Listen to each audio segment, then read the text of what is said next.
আমরা কেন দাস হয়ে থাকতে চাই না।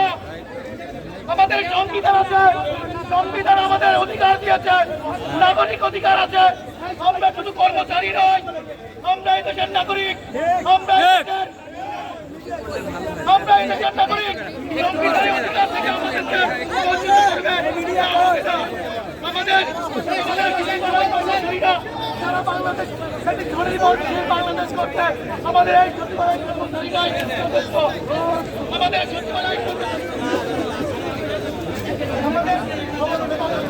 ভাই এদিকে একটু ধরেন,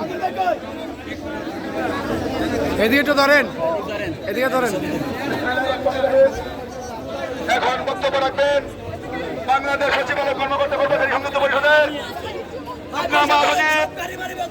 সিনিয়র যুগ্ম মহাসচিব নুরুজ্জামান ভাই।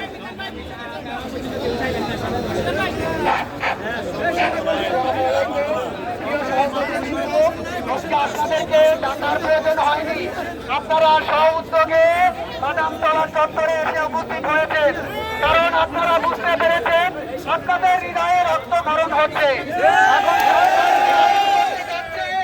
আমাদেরকে বাধ্য করে দাস বানানো হচ্ছে। সরকার এসেছে ছাত্র জনতার আন্দোলনের প্রেক্ষিতে বিভিন্ন রক্তের মধ্য দিয়ে এই সরকার কর্মচারীদের বৈষম্য দূর করবে। সেই বৈষম্য দূর না করে আমাদেরকে আরো ক্ষতির মুখে ঠেলে দেওয়া হচ্ছে। রাস্তায় নামতে আমরা শান্তি শৃঙ্খল কর্মচারী, আমরা কোনো আন্দোলন করতে চাই না, আমরা কোনো সংগ্রাম করতে চাই না, কিন্তু সরকার এমন একটা পরিস্থিতি সৃষ্টি করছে যেখানে আমাদেরকে বাধ্য করা হচ্ছে রাস্তায় নামতে। আপনারা সবাই সচেতন থাকবেন, কোনোভাবেই এই আইন তৈরি করতে দেওয়া হবে না।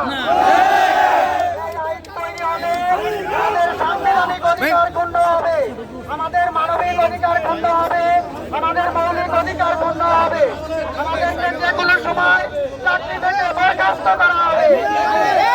আমরা মানি না, মানি না, মানবো না, মানবো না, মানি না, মানি না, মানবো না, কালো আইন মানে আইন, মানি না, মানি না, অবৈধ কালো আইন। কর্মচারী এক হও, এক হও।